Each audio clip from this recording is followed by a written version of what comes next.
Eu dormi com o noivo da minha irmã. Pior, eu me apaixonei por ele. E a parte mais doente, eu acho que ele se apaixonou por mim também. A história não começou na noite anterior ao casamento, naquela casa de campo escura. Começou 6 meses antes, no primeiro segundo em que eu o vi. Minha irmã, Clara, entrou na sala de jantar dos nossos pais como se estivesse flutuando, segurando a mão dele. Laura, este é o Ricardo. Ela disse, radiante. Eu me levantei para cumprimentá-lo, e o mundo parou. Ele não era bonito. Bonito é uma palavra fraca. Ele era devastador. Cabelo escuro, olhos de um azul quase violeta, e um terno que parecia ter sido costurado nele. Mas não foi isso. Foi o cheiro. Um cheiro de sândalo, couro e pele quente que me atingiu como uma onda física, me deixando tonta. Estendi minha mão, e quando ele a segurou, não foi um aperto de mão de cunhado. Foi quente. Seus dedos eram longos, e seu polegar roçou o interior do meu pulso. Foi um toque deliberado, um choque elétrico que subiu pelo meu braço e se alojou baixo na minha barriga. Laura, ele disse, sua voz baixa e rouca, e o jeito que meu nome soou na boca dele. Foi como uma carícia. É um prazer. A Clara não parava de falar de você. Seus olhos não me deixaram. Ele não estava olhando para mim. Ele estava me lendo. E eu, pela primeira vez na minha vida, me senti completamente nua. Minha irmã, minha doce e ingênua Clara, não viu nada. Ele não é perfeito. Ela sussurrou para mim. Eu forcei um sorriso. Ele é incrível, Clara. O jantar foi a tortura mais deliciosa da minha vida. Eu mal conseguia comer. Cada vez que ele ria da piada sem graça do meu pai, eu sentia um arrepio. Cada vez que ele tocava a mão da minha irmã, eu sentia uma pontada de... Não era ciúme. Era inveja. Uma inveja suja, carnal. Eu queria aquela mão em mim. Eu observava, e ele me observava de volta. Eram olhares roubados por cima da taça de vinho, momentos em que nossos olhos se encontravam e se seguravam por um segundo a mais do que o permitido. Não havia ódio. Havia algo muito pior, reconhecimento. Quando o jantar acabou, eu estava na cozinha ajudando minha mãe. Ele entrou. Deixe que eu ajudo, ele disse. Minha mãe sorriu e saiu. Estávamos sozinhos. Ele parou ao meu lado, perto da pia, pegando um prato. Perto demais. O cheiro dele me envolveu. Ela te adora, eu disse, minha voz saindo mais fraca do que eu gostaria. Ele parou o que estava fazendo. E você, Laura? Ele perguntou, sua voz baixa. Eu me virei. Ele estava a centímetros de mim. Seus olhos violeta estavam escuros. Eu comecei, mas não consegui terminar. Você está tremendo, ele sussurrou. E ele ergueu a mão, como se fosse tocar meu rosto. Mas ele parou, os dedos pairando no ar entre nós. A tensão era tão espessa que eu podia sentir o gosto. Ricardo. Claro chamou da sala. Ele piscou, o feitiço quebrado. Eu. Acho que você vai fazê-la muito feliz, eu disse, me afastando. Ele deu um sorriso lento, um sorriso que não chegou aos olhos. Eu também acho. Naquela noite, eu tive um sonho erótico, vívido, onde aquela mão não parou no ar. Acordei suando, meu coração batendo na garganta. O casamento seria em 6 meses, na casa de campo da família. Um fim de semana inteiro. Todos nós. Sob o mesmo teto. A ideia me encheu de pânico, mas por baixo do pânico, havia uma vibração elétrica, um terror delicioso. Eu não estava mais com medo de que ele fosse magoar minha irmã. Eu estava com medo do que nós dois iríamos fazer com ela. Os meses seguintes foram uma tortura lenta, uma construção deliberada de tensão. O primeiro toque tinha sido um acidente carregado de intenção. O segundo foi um teste. O terceiro foi uma promessa. E agora, há 3 meses do casamento, eu estava presa em uma dança silenciosa e perigosa que só nós dois conhecíamos. O planejamento do casamento significava a convivência forçada. E Ricardo usava a cada segundo. Eram os acidentes que não tinham nada de acidentais. Se eu estava na cozinha da minha mãe, tentando decidir sobre os arranjos de flores, ele entrava. O cheiro dele me atingia primeiro, e eu me enrijecia. Procurando por isso, ele perguntava. Eu me virava. Ele estava segurando o catálogo que eu precisava. Mas ele não o entregava. Ele o segurou no ar. Eu tinha que dar um passo à frente. E, claro, A cozinha era pequena. Para pegar o catálogo, meu seio roçou acidentalmente em seu antebraço. Foi um toque de milissegundo, mas eu senti meu mamilo endurecer instantaneamente. Eu puxei o catálogo. Obrigada. Por nada, Laura. Aquela voz rouca. E aquele sorriso. Aquele maldito sorriso que dizia: eu fiz isso de propósito. E você sentiu. Depois, houve a prova dos ternos. Clara me arrastou. Eu estava sentada em um sofá de veludo, fingindo ler uma revista, enquanto Ricardo estava no provador. Ele saiu. O alfaiate estava ajustando a jaqueta. O que você acha, Laura? Azul marinho ou carvão? Perguntou Clara. Ricardo estava de frente para o espelho, mas seus olhos encontraram os meus no reflexo. Ele estava usando o carvão. O terno abraçava seus ombros e descia por suas costas de um jeito que era criminoso. Eu odiava admitir. Ele levantou o queixo. E enquanto o alfaiate estava ocupado na bainha, ele me olhou no espelho e, muito lentamente, passou a língua no lábio inferior. Foi um gesto obsceno. Privado. Feito para mim, a 3 metros de distância, na frente da minha irmã. Eu senti um calor subir pelo meu pescoço tão rápido que tive certeza de que estava vermelha. O azul, eu disse, minha voz saindo estrangulada. O azul é melhor. Ele sorriu para o meu reflexo. Acho que você tem razão.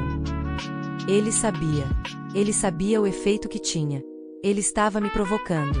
E eu estava me apaixonando. Não, não era paixão. Era algo mais sombrio. Era obsessão. Eu olhava para Clara, tão feliz, tão pura, e a culpa me corroía. Mas o desejo era mais forte. Eu comecei a ter pesadelos eróticos todas as noites. Eu me tocava pensando nele, imaginando aquela boca em mim, e depois chorava de culpa. Eu me tornei uma pessoa horrível, ríspida com minha irmã, tudo para tentar criar distância. Mas ele não deixava. O limite foi na degustação do buffet. Estávamos todos em uma mesa redonda. Clara tinha ido ao banheiro. Meus pais estavam discutindo com a cerimonialista.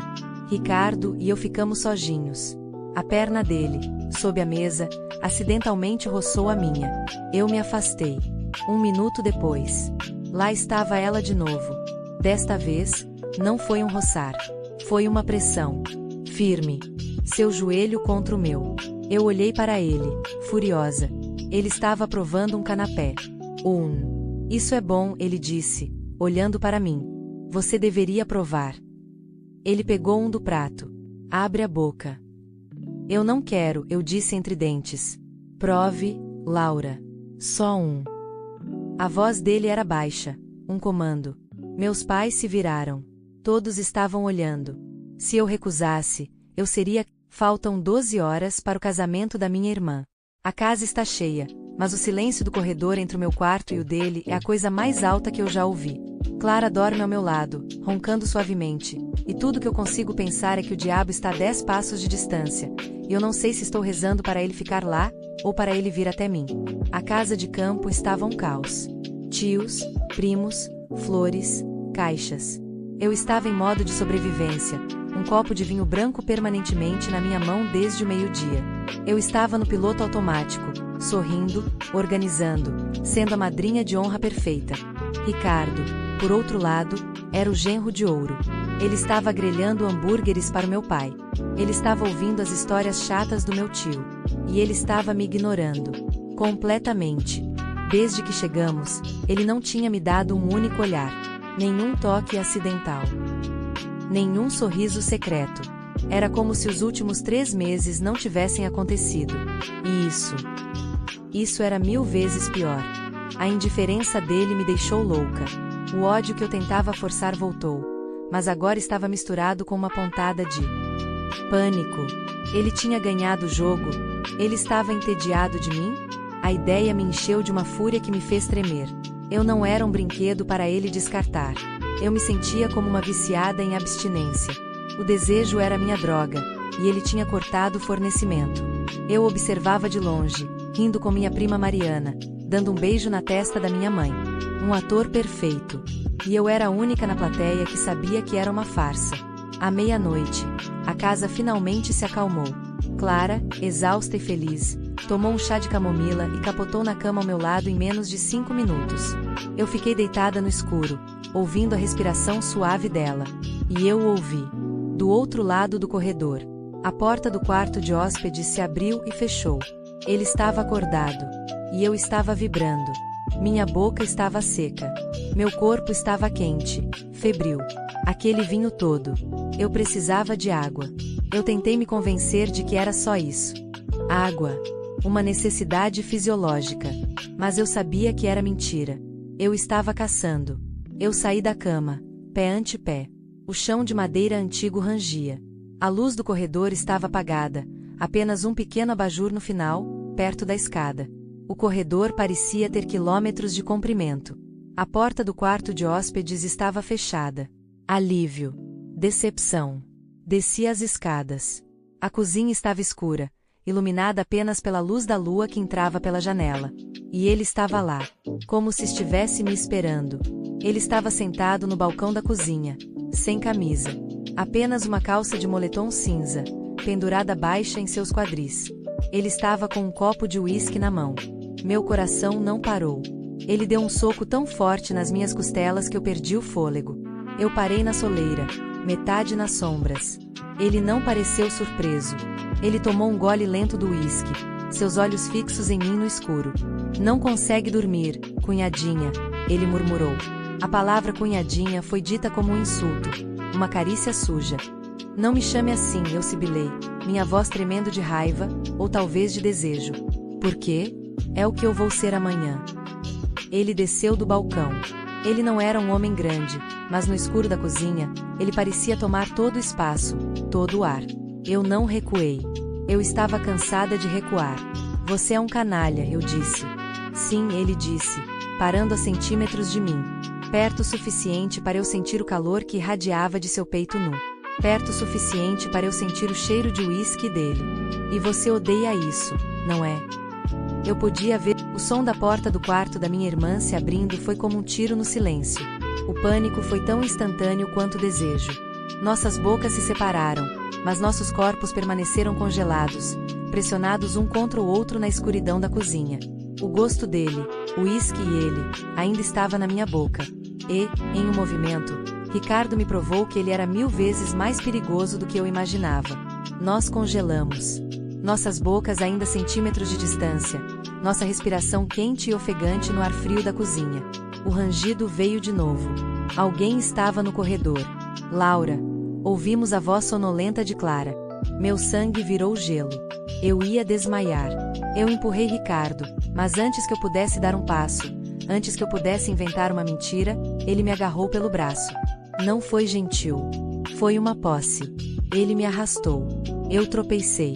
Ele não me puxou para as escadas, ele me puxou para a escuridão ao lado da geladeira. A despensa. Ele me empurrou para dentro do espaço apertado e escuro e fechou a porta, deixando apenas uma fresta minúscula. Meu coração estava prestes a explodir. Estava escuro como o breu. O ar era pesado com cheiro de especiarias, canela, cravo, e agora, o cheiro avassalador dele. E suor. Meu e dele. Eu estava prensada contra as prateleiras frias, e ele estava prensado contra mim. Seu corpo era um muro de calor. Eu podia sentir cada músculo do seu peito no contra mim. Eu podia sentir. Meu Deus. Eu podia sentir o quão duro ele estava, pressionado contra minha barriga através do meu pijama fino de algodão. Ouvimos passos na escada. Lentos. Mãe, eu ouvi a voz sonolenta de Clara. Laura, você está aí embaixo. O pânico me sufocou. Eu ia gritar. Eu ia responder. Mas antes que eu pudesse emitir um som, a mão de Ricardo cobriu minha boca. Com força. Seus dedos se cravaram na minha bochecha. Seus olhos estavam a centímetros dos meus no escuro, e eu podia vê-los brilhar. Ele estava adorando isso. O perigo. O risco. Clara entrou na cozinha. Pela fresta. Eu a vi. Meu anjinho. Minha irmã. Parecendo uma criança sonâmbula, com sua camisola branca. Laura.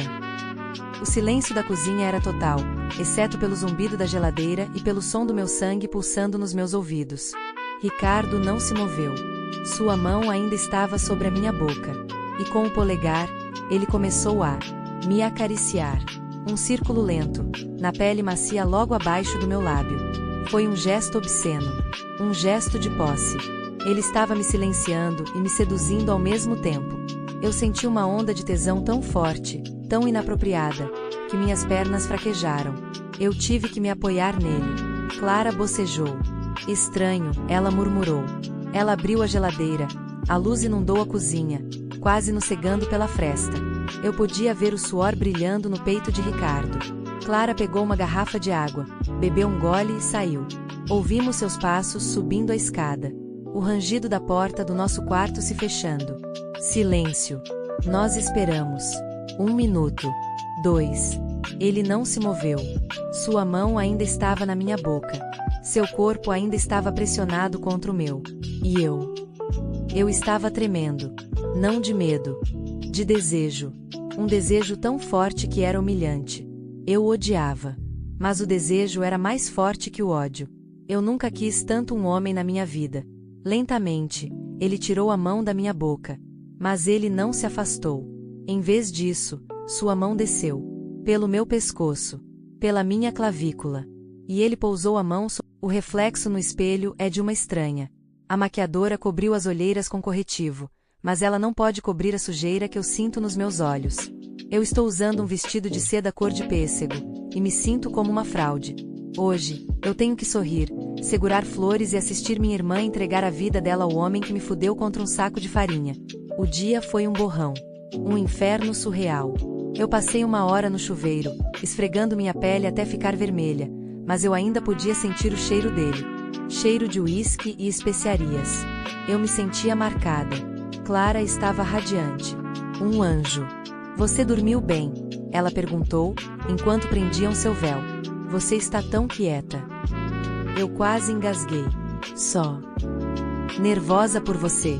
É um grande dia, eu menti. O gosto da mentira era como cinzas na minha boca. A cerimônia foi no jardim. Eu andei pelo corredor primeiro. O sol estava forte. Todos os rostos sorridentes se viraram para mim. Eu me senti uma prostituta em uma igreja. E então eu o vi. No altar. Em um terno preto impecável. Ele parecia um santo. Um deus. E quando Clara começou a andar pelo corredor, ele chorou. Lágrimas. O filho da puta estava chorando. Ele olhou para ela com uma adoração tão convincente que, por um segundo, eu duvidei da minha própria memória. Aquilo na despensa aconteceu mesmo. E então, os votos. Clara disse os dela, sua voz tremendo de amor. Então foi a vez dele. Clara, ele começou, sua voz rouca de emoção. Eu esperei a minha vida inteira por você. Eu te amei desde o primeiro momento em que te vi. E enquanto ele dizia as palavras mais lindas e mentirosas que eu já ouvi, seus olhos cheios de lágrimas, encontraram os meus, por cima do ombro da minha irmã. Foi por 1 segundo. Mas foi o suficiente. Ele não piscou. Ele não sorriu. Ele apenas me segurou com o olhar. E naquele segundo, eu entendi. As lágrimas não eram para ela. Eram para ele. Ele estava se deleitando com o drama. Ele estava se excitando com a sua própria performance. Ele estava se alimentando da minha culpa, da minha obsessão e do amor puro da minha irmã. Ele era um vampiro emocional, e nós éramos o seu banquete. Eu tive que desviar o olhar, com medo de vomitar ali mesmo, no buquê da minha irmã. Pode beijar a noiva. E eu assisti, morta por dentro, enquanto ele beijava Clara. Um beijo doce, de filme. A multidão aplaudiu. E eu sabia, que eu estava irrevogavelmente condenada. A festa foi pior. O álcool fluía. Tive que fazer o discurso. Tive que levantar minha taça e brindar ao casal perfeito, enquanto o gosto dele ainda queimava na minha garganta. E então, a dança. A tradição. O noivo dança com a madrinha de honra. Ele veio até mim. Laura. Ele estendeu a mão. Eu não tinha escolha. Ele colocou a mão na minha cintura, me puxando para perto. O cheiro dele. O terno. Eu estava rígida como uma tábua. Você está linda, ele sussurrou no meu ouvido, sua voz de vendedor, enquanto nossos parentes sorriam e tiravam fotos. Me solta, eu murmurei, sorrindo para a câmera. Você gostou da noite passada, ele afirmou. Não perguntou. Eu te odeio. Eu sei, ele disse, e me girou. É por isso que foi tão bom. Eu o empurrei, acidentalmente. Ops, desculpe. Acho que bebi demais. Eu saí da pista de dança, precisando de ar. Eu estava sufocando. Eu fugi. Fugi da música, das luzes, e fui para os fundos da casa de campo, perto da área da piscina, que estava escura. Eu só queria